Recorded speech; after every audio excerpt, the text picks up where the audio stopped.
Assalamualaikum guys. Okey. Kalau nak cerita pasal berniaga ni, kedai ni saja aku dah duduk sini hampir 5 tahun. Sepanjang 5 tahun ni, banyak kali juga aku hampir buat keputusan untuk menamatkan perniagaan burger homemade aku ni. Tapi setiap kali aku decide untuk aku nak tutup kedai ni, aku akan terinspirasi ataupun aku akan dapatkan sedikit motivasi daripada 4 orang ni.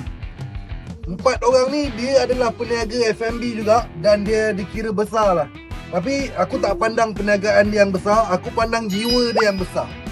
Yang pertama, orang yang paling aku pandang tinggi adalah Chef Alwi, pemilik kepada Alwi's Restaurant.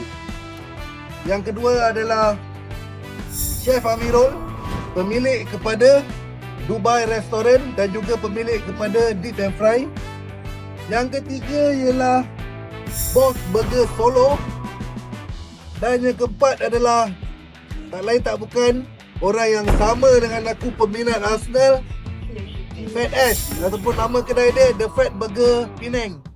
So orang-orang ni sebenarnya yang banyak bagi aku motivasi untuk aku at least bertahan dan cuba untuk pergi lebih ke hadapan di masa akan datang.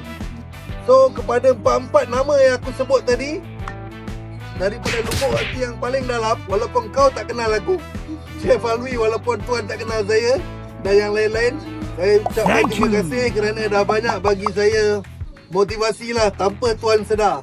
Terima kasih banyak-banyak saya ucapkan. Saya belum ada masa lagi untuk singgah ke 4 kedai ni. InsyaAllah kalau ada masa saya akan singgah.